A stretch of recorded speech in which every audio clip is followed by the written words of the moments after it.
जय हिंद दोस्तों, आप सभी लोगों का बहुत बहुत स्वागत है। आज का जो हमारा ये संपादकीय है, ये आपके GS1 में अगर ज्योग्राफी भूगोल से जुड़ा हुआ है, हिमालय के ग्लेशियर या बाकी ग्लेशियर दुनिया में क्यों पिघल रहे हैं, इस तरह के सवाल बनते हैं, तो उसके लिए यहाँ से हमारे पॉइंट रेडी रहेंगे। या फिर मान लीजिए GS3 में पर्यावरण के लिहाज से भी अगर सवाल पूछा जाता है, ये जो ऐसा टॉपिक है ग्लेशियर, हिमालयी ग्लेशियर, ये कहीं भी पूछा जा सकता है। तो ये जो हिमखंड हिमनद वाले सवाल हैं, ये आपके GS1 GS3 कहीं पर भी पूछा जा सकता है। साथ ही साथ निबंध में भी अगर सीधा सवाल या फिर कहीं पे अगर आपको यहाँ से कुछ पॉइंट लिखने की आवश्यकता हुई, तो वहाँ पर भी आप लोगों के लिए ये संपादकीय काफ़ी ज़्यादा मददगार साबित होगा। तो शुरू करते हैं। देखिए, अपने जो टॉपिक है उसका नाम है पिघलते हिमनद और बढ़ती मुसीबत।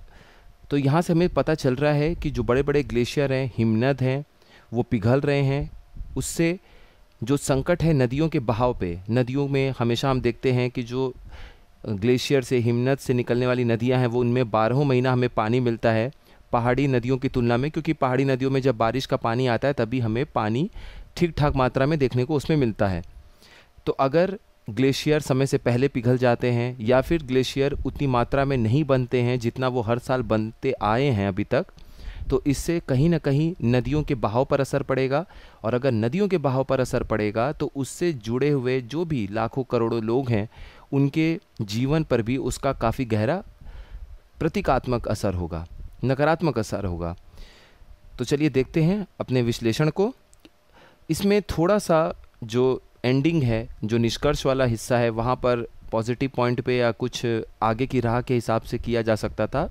हालांकि एक नई तरह की समस्या में ही उसको अंत कर दिया गया। तो हम लोग अपने आंसर के तरीके से जब पढ़ाई करेंगे, अभी विश्लेषण देखेंगे, तो उसमें कई सारे ऐसे पॉइंट भी देखेंगे जहां पर हम कुछ कदम उठा सकते हैं, जिससे ये जो ग्लेशियर पिघल रहे हैं उनकी संख्या में, उसमें मात्रा में कहीं ना कहीं हमें कटौती नज़र आए।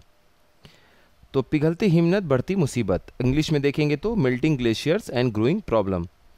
तो भूमिका ये है, इस संपादकीय को शुरुआत किया गया है उत्तराखंड में भी जो जंगल में आग लगी हुई है उससे यहाँ पे शुरुआत की गई है। हम लोगों ने संपादकीय में देखा था उत्तराखंड में जो भीषण आग लगी हुई है उनके जंगलों में, उस पर हमने एक काफ़ी डिटेल एक संपादकीय देखा था। तो वो आप लोग एडिटोरियल वाला जो एक प्लेलिस्ट है संपादकीय विश्लेषण वाला जनसत्ता का, उसको आप लोग ज़रूर एक बार रिवाइज़ कर लीजिएगा, देख लीजिएगा। वहाँ से भी काफ़ी सारा आपको यहाँ पे आइडिया मिल जाएगा। तो इस वर्ष उत्तराखंड के जंगलों में भीषण आग लगी थी, जिसके बुझने के बाद हिमालय के जो हिमखंड हैं उन पर अनेक प्रकार के दुष्परिणाम हमें देखने को मिले हैं। तो आग जो है वो उत्तराखंड के जंगलों में देखने को आपको मिला कि आग लगी हुई है काफ़ी ज़्यादा, लेकिन इसका जो प्रभाव पड़ा है वो सबसे ज़्यादा प्रभाव पड़ा है वहाँ के तो अगल बगल क्षेत्रों पे प्रभाव पड़ा ही है, लेकिन जो हिमालय में बड़े बड़े हिमखंड हैं, ग्लेशियर्स हैं, आइसबर्ग हैं, उन पर भी इसका बहुत बड़ा दुष्परिणाम देखने को मिला है। कैसे, वो अभी हम आगे बढ़ेंगे तो आपको ज़्यादा क्लियर हो जाएगा। तो यहाँ से शुरुआत की गई है इसकी चर्चा की। जंगल की आग के कारण तापमान बढ़ता है और इसका असर निश्चित रूप से ग्लेशियरों पर पड़ता है, क्योंकि ग्लेशियर है, अगर आप तापमान में वृद्धि करेंगे तो जाहिर सी बात है वो पिघलना शुरू हो जाएगा। जंगलों में जब आग लगी हुई है, हजारों हेक्टेयर, लाखों हेक्टेयर जंगल में एक साथ आग लगी है, उससे अगल बगल का जो तापमान है उसमें वृद्धि होगी, हीट में वृद्धि होगी। तो इससे जो है कहीं ना कहीं ग्लेशियरों पर भी प्रभाव पड़ेगा, क्योंकि वहाँ भी अगल बगल ज़रूरत से ज़्यादा तापमान बढ़ा हुआ नज़र आएगा। साथ ही साथ जो जलवायु परिवर्तन हो रहा है उसकी वजह से औसत से कम, जितनी ज़रूरत है उससे कम हिमपात, स्नोफॉल हमें देखने को मिल रहा है। और अब आग के कारण जो वायु प्रदूषण से हिमखंड हैं, यानी कि जो आइसबर्ग हैं, उनमें हमें काले कार्बन, ये सब काले कार्बन की चपेट में आ गए हैं। काले कार्बन मतलब कि ब्लैक कार्बन। अब देखिए, यहाँ पर एक जगह हिमखंड शब्द यूज़ हुआ है और एक जगह, दूसरी जगह हिमनद यूज़ हुआ है। हिमनद को हम लोग बोलते हैं ग्लेशियर और हिमखंड को बोलते हैं आइसबर्ग। दोनों में क्या फ़र्क है? बहुत सिंपल सा फ़र्क है।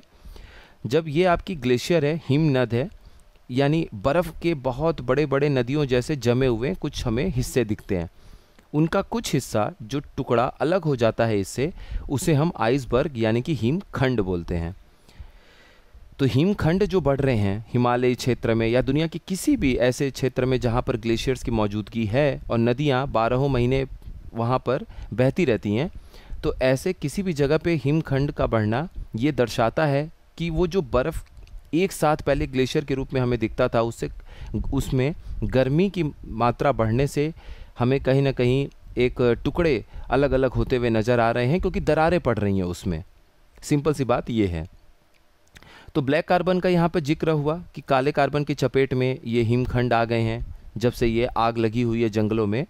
तो ये जो काले कार्बन या ब्लैक कार्बन हैं, इनकी सांद्रता में, इनकी कॉन्सेंट्रेशन में वृद्धि से ग्लेशियरों का पिघलना शुरू हो जाता है, जो ग्लोबल वार्मिंग के कारण पहले से ही तनाव में है। ग्लोबल वार्मिंग के कारण जो वैश्विक तापमान है, औसतन वैश्विक तापमान है, उसमें वृद्धि हमें देखने को मिल रही है। और उसके बावजूद, इसके अलावा जंगलों में जो भीषण आग लगी हुई है, वो अलग ब्लैक कार्बन ले जा रहे हैं ग्लेशियरों तक। तो पहले से ही जो तनाव में है उसमें और आप परेशानी बढ़ा रहे हैं। इसकी वजह से दोगुना प्रभाव पड़ रहा है।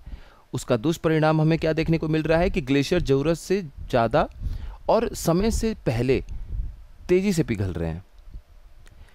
कार्बन के कण जो हैं वो गर्म होते हैं। जो हिमखंड, देखिए ऐसा हो कैसे रहा है कि जंगल में, देखिए ये जंगल है, मान लीजिए पेड़ हैं, यहाँ पर आग लगी है। आग लगने के बाद जो छोटे छोटे कण होते हैं, जिसको हम पर्टिकुलेट मैटर कहते हैं, पीएम कहते हैं, अभी हम आगे देखेंगे। तो ये छोटे छोटे कण जो आप ऐसे खुली आंखों से नहीं देख पाएंगे, इसके लिए आपको माइक्रोस्कोप की ज़रूरत पड़ेगी। वहाँ से ये कण उड़ते हुए काफ़ी दूर जाके हिमालय के ग्लेशियर वाले क्षेत्रों में आपके चले जाते हैं। अब पहले से मान लीजिए ग्लेशियर मौजूद है, तो उसकी जो ऊपरी परत है वो सफ़ेद रंग की है। यहाँ पर सूरज की किरणें जब पड़ती हैं उन ग्लेशियरों पर, तो 99% के आसपास जो सूर्य की किरण है उसको ये ग्लेशियर रिफ्लेक्ट कर देते हैं, वापस भेज देते हैं। इसी को हम एल्बिडो कहते हैं, जो कि कई बार हम लोगों ने चर्चा किया।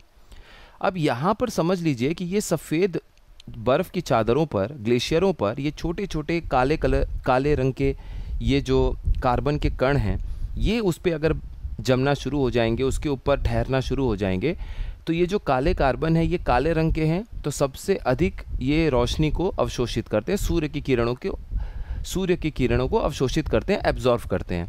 इसकी वजह से क्या होगा कि वहाँ पर जो तापमान है उसमें वृद्धि देखने को मिलेगा और जो ग्लेशियर है उसमें पिघलाव देखने को मिलेगा। इसलिए ये ज़्यादा खतरनाक है।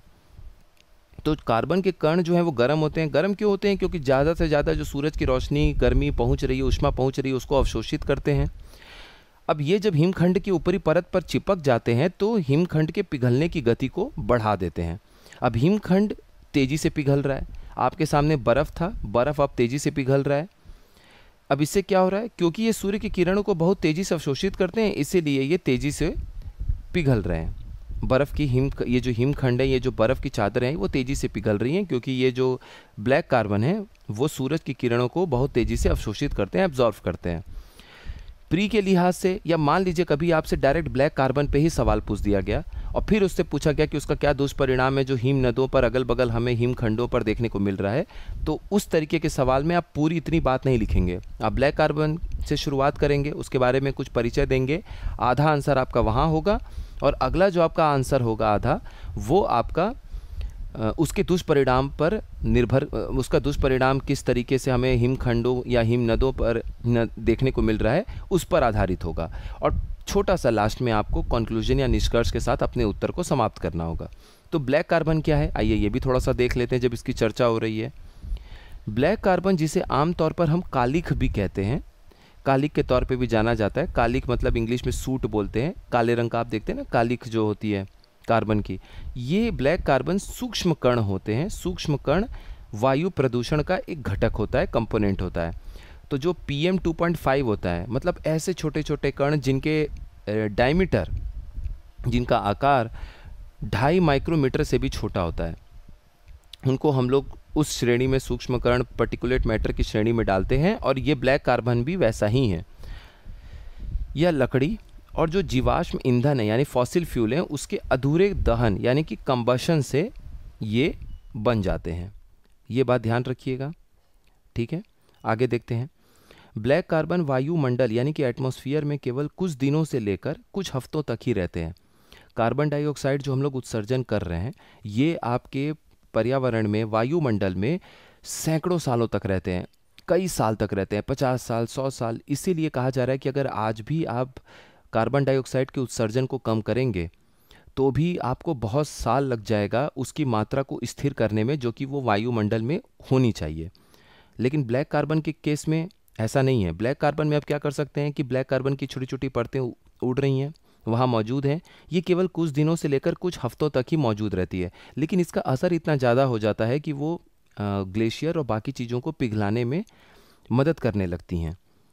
लेकिन इसका प्रत्यक्ष और अप्रत्यक्ष जो प्रभाव है वो जलवायु परिवर्तन, बर्फ़, कृषि और मानव स्वास्थ्य पे बहुत ज़्यादा दुष्प्रभाव डालता है। अब कुछ फैक्ट हैं, इस फैक्ट को आप देख लीजिए, ये प्री के लिए भी आप लोगों के लिए काम आएगा। हाल के अध्ययनों से ये पता चला है कि ब्लैक कार्बन कार्बन डाइऑक्साइड के बाद जलवायु परिवर्तन में दूसरा सबसे बड़ा योगदान करता है। तो जलवायु परिवर्तन में अगर आप देखेंगे तो कार्बन डाइऑक्साइड के बाद ब्लैक कार्बन ही दूसरे नंबर पर खड़ा है अपने योगदान के हिसाब से। प्रभाव के हिसाब से नहीं, प्रभाव के हिसाब से बाकी गैस आएंगे सामने, लेकिन अगर आप योगदान के हिसाब से देखेंगे तो वो ब्लैक कार्बन ही आपको नज़र आएगा। अब एक टॉपिक है इसमें और देखने की ज़रूरत है, हिमखंडों पर कैसे ये खतरा बढ़ रहा है। चाहे वो जलवायु परिवर्तन की वजह से हो, चाहे वो ब्लैक कार्बन की वजह से हो, हिमखंडों पर बढ़ता खतरा, ये टॉपिक है। इसमें देखते हैं। देखिए, तापमान में अगर 1 डिग्री सेंटीग्रेड का भी मामूली सा बदलाव आता है तो हिमखंडों के साथ बर्फ़ के आवरण वाले क्षेत्र में बड़ी कमी दर्ज की जाती है। कश्मीर, लद्दाख, हिमाचल, उत्तराखंड, सिक्किम और अरुणाचल, ये सारे ऐसे राज्य हैं और ऐसे केंद्र प्रशासित राज्य हैं अपने भारत देश के, जहाँ पर आपको हिमालय की पूरी एक रेंज देखने को मिलती है। तो इन सारे प्रदेशों और केंद्र प्रशासित राज्यों की 28,043 मतलब लगभग 28,000 जो हिमखंड झील हैं, बड़े बड़े ग्लेशियर लेक हैं, उनमें से 188 झील 188 लेक कभी भी तबाही का कारण बन सकती है। वो मतलब वो एकदम फटने के कगार पे है। और ये रिपोर्ट कहाँ से आई है? ये रिपोर्ट आपकी आई है गृह मंत्रालय के आपदा प्रबंधन विभाग और हिमालय पर्यावरण विशेषज्ञों द्वारा अध्ययन, जो उन्होंने 1.5 साल उस पर अध्ययन किया है, उस पर आधारित ये रिपोर्ट है। तो ये 188 जो झील हैं, इनको आपको नंबर याद रखना है कि 188 झील ऐसे हैं कि समझ जाइए कि अगर हिमालयी क्षेत्र में 7 या 7 से भी तेज़ तीव्रता की भूकंप आती है तो भी ये फट जाएंगे, जिसको हम लोग हिंदी में कहते हैं ग्लेशियल आउटबर्स्ट। मतलब इस तरह के जो झील हैं बर्फ़ से जमी हुई, ये आपके कभी भी फट सकती है अगर इस तरीके का कोई भी आपदा आता है तो। और अगर ऐसा दुर्भाग्यवश हुआ तो 3 करोड़ की आबादी, 3 करोड़ से अधिक की आबादी पर गहरा संकट पड़ेगा। अब हिमालय के जो बर्फ़ से आच्छादित हिमखंडों से ही ज़्यादातर नदियाँ निकलकर समतल धरती पर बहकर जीवनदायिनी बनी हुई है। इस लाइन की इम्पोर्टेंस समझिए। और इस लाइन को सपोर्ट करने वाला जो फैक्ट है वो ये है, इसलिए कि यहाँ की बर्फ़ का जो निरंतर पिघलना है वो बड़े खतरे का संकेत है। तो यहाँ आप ये समझने वाली बात है कि ये जो हिमखंडों से आच्छादित ये हिमालय की जो बर्फ़ है, इनमें ज़्यादातर नदियाँ जितनी भी हैं, चाहे वो गंगा जी हों, यमुना जी हों, और जितनी भी नदियाँ हैं वो सब निकलकर समतल धरती पे, खास करके उत्तर प्रदेश, बिहार, पश्चिम बंगाल आदि जो राज्य हैं, आसाम जैसे ब्रह्मपुत्र वहाँ से निकल कर आ रही है, तो वहाँ से बहकर ये जीवनदायिनी बनी हुई है करोड़ों लोगों के लिए। इसलिए यहाँ की बर्फ़ का निरंतर पिघलना बड़े खतरे का संकेत है। एक समय पे बर्फ़ पिघलता है तो बात समझ में आती है, लेकिन अगर निरंतर हमेशा बर्फ़ पिघलेगा तो जब नदी को एक ठीक ठाक बर्फ़ समय के साथ पिघलने की ज़रूरत होती है, जब नदी एक अच्छे खासे बहाव के साथ नीचे आती है, वहाँ पर अगर उसको उस समय नदी को बर्फ़ नहीं मिलेगा ठीक ठाक संख्या में, तो फिर क्या होगा? फिर वही होगा कि थोड़ी बहुत नदी आपको देखने को मिलेगी, जितना उसकी ज़रूरत थी वो हमें देखने को नहीं मिलेगी। इसकी वजह से पानी का और जल का संकट बहुत गहरा जाएगा। हम लोगों ने पहले ही देख रखा है कि जल का संकट कितना ज़्यादा है दुनिया में। अगर ग्लेशियरों की वजह से भी अगर नदियों में जल का संकट आ गया, तब ये वाकई हमारे लिए बहुत बड़ा खतरा हो जाएगा। इससे तत्काल नदियों और समुद्र का जो जल स्तर है वो तो बढ़ेगा ही, इससे उत्तरी गोलार्ध यानी नॉर्दर्न हेमिस्फीयर पर भी असर पड़ेगा। हम दुष्प्रभाव देख रहे हैं इस समय, जहाँ पर बड़ी आबादी निवास करती है। ये पिघलती बर्फ़ की चादरें मंडलीय परिसंचरण यानी कि जो एटमॉस्फेरिक सर्कुलेशन है, जिस तरीके से हमारे वायुमंडल में हवाओं का सर्कुलेशन हो रहा है, परिसंचरण हो रहा है, उस पर भी ये काफ़ी असर डालेगा। जो भूमध्य रेखा यानी कि इक्वेटर और उससे आगे के अमेजन और अफ्रीका तट के बदलते मौसम को भी प्रभावित कर सकता है। देखिए, बहुत ज़्यादा मैकेनिज़्म समझने की ज़रूरत नहीं है कि ऐसा कैसे होगा, तभी हम ज्योग्राफी से और भूगोल से इसको जोड़ेंगे, क्योंकि बहुत टेक्निकल हो जाएगा। अगर हम समझने भी बैठेंगे तो बहुत समय लग जाएगा, और इतना ज़्यादा टेक्निकल सवाल की उम्मीद भी नहीं की जाती है जनरल जीएस ज्योग्राफी में। जो ऑप्शनल लिए हुए हैं उनकी बात अलग है। तो ये सब पॉइंट भी अगर आप लोग अपने आंसर में लिखते हैं तो उससे काफ़ी अच्छा प्रभाव पड़ेगा। अब हम ये देखते हैं कि जलवायु परिवर्तन से कैसे खतरे बढ़ रहे हैं। ये हमेशा टॉपिक हम डिस्कस करते रहते हैं, लेकिन यहाँ पर भी इसका रोल है, क्योंकि उसी का एक ये खतरा है जो अभी हमें हिमालयी ग्लेशियर और बाकी जगह के जो ग्लेशियर हैं वो पिघलते हुए नज़र आ रहे हैं। अब जो संकेत हमें मिल रहे हैं उससे स्पष्ट है कि कुछ ही सालों के भीतर वैश्विक औसत तापमान 1.5 डिग्री सेल्सियस को पार कर जाएगा। इस बार 3 सप्ताह लगातार गर्मी का तापमान 40 से 55 डिग्री तक बना रहा। अगर तापमान में 1.5 डिग्री सेल्सियस से ऊपर वृद्धि हो जाती है तो असमय, अकाल, सूखा, बाढ़ और जंगलों में आग, इस तरह की आपदाओं की घटना का सामना हमें निरंतर करते रहना पड़ेगा। तो निष्कर्ष क्या है और हम आगे की राह कैसे समझेंगे? देखिए, इन सभी समस्याओं का निदान अपनी आदतों को बदलने में है। जैसे खुले में जो कचड़े सड़ रहे हैं उससे मीथेन गैस निकलता है। मीथेन गैस निकल रहा है तो मीथेन जो है वो ग्रीन हाउस गैस है। जिस तरीके से नगर निगम, म्यूनिसिपैलिटी का जो कचड़ा है वो खुले में उसको डाल दिया जाता है, जिसे हम लैंडफिल साइट बोलते हैं। इस लैंडफिल साइट को इसका प्रबंधन करने की बहुत आवश्यकता है, क्योंकि वहाँ से भी बड़ी मात्रा में मीथेन गैस का उत्सर्जन होता है, जो कि बहुत प्रभावशाली ग्रीन हाउस गैस है। उसके अलावा पेड़ों को लगाने की ज़रूरत है, हरित आवरण को बढ़ाने की ज़रूरत है, ग्रीन कवर को बढ़ाने की ज़रूरत है। तो हर वो चीज़ जिससे आप ग्रीन हाउस गैस के उत्सर्जन को रोक सकते हैं और हरित आवरण को बढ़ा सकते हैं, वही हर जगह घूम फिर के आपका सॉल्यूशन होता है, उपाय होता है।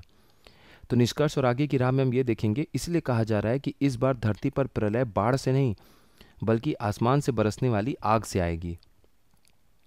जलवायु परिवर्तन पर संयुक्त राष्ट्र के अंतर सरकारी पैनल आईपीसीसी के अनुसार 2019 के स्तर की तुलना में 2030 तक ग्रीन हाउस गैस उत्सर्जन में 43% की कटौती करने की आवश्यकता है। ये फैक्ट है, इसको याद रखिएगा आप लोग, बहुत इंपॉर्टेंट है। कार्बन उत्सर्जन कम करने की ज़रूरत है, मतलब ये पॉइंट वही है कि हमें कार्बन उत्सर्जन कम करने की ज़रूरत है, उसमें ये फैक्ट है जो उसको सपोर्ट करता है। दूसरा, हम क्या कर सकते हैं? सार्वजनिक परिवहन को बढ़ावा देना चाहिए, पब्लिक ट्रांसपोर्टेशन को प्रोत्साहित करना चाहिए, जिससे निजी गाड़ियाँ या निजी कारों का उपयोग कम होने लगेगा और परिणाम स्वरूप ग्रीन हाउस गैसों का उत्सर्जन भी कम हो जाएगा। इसका एक अच्छा उदाहरण आप लोग पेश कर सकते हैं। हांगकांग में सार्वजनिक परिवहन किराया सब्सिडी योजना है, तो वहाँ से भी ये आप लोग देख सकते हैं। तीसरा, हरित आवरण क्षेत्र में वृद्धि करने की आवश्यकता है, यानी कि इंक्रीज करना है एरिया अंडर ग्रीन कवर, क्योंकि पेड़ जो है वो वातावरण से कार्बन डाइऑक्साइड को अवशोषित करते हैं और कार्बन डाइऑक्साइड की मात्रा को अगर वो वायुमंडल में कम करेंगे तो जाहिर सी बात है, कार्बन डाइऑक्साइड एक ग्रीन हाउस गैस है, उसकी मात्रा ज़रूरत से ज़्यादा जो मौजूद है इस समय वायुमंडल में, उसे हमें कम करने की आवश्यकता है। तो हरित आवरण बढ़ाने से उसका हमें लाभ मिलेगा। अपशिष्ट को कम करने की आवश्यकता है और उसके पुनर्चक्रण की आवश्यकता है। अपशिष्ट मतलब वेस्ट, तो वेस्ट को कम करने की आवश्यकता है और उसके रिसाइकलिंग पे हमें फोकस करना होगा, जोर देना पड़ेगा, जिससे कि जो मीथेन गैस है उसके उत्सर्जन में हम कमी ला सकें। तो ये आखिरी लाइन है, अच्छी लाइन है, इसको आप लोग हमेशा याद रखिएगा कि बदलते हालात में हमें अगर ज़िंदा रहना है तो ज़िंदगी जीने की शैली में भी हमें बदलाव लाना होगा। तो ये कुल मिला के आज का हमारा संपादकीय विश्लेषण था। मिलते हैं नेक्स्ट इन्फॉर्मेटिव वीडियो में। आप सभी लोगों का बहुत बहुत धन्यवाद।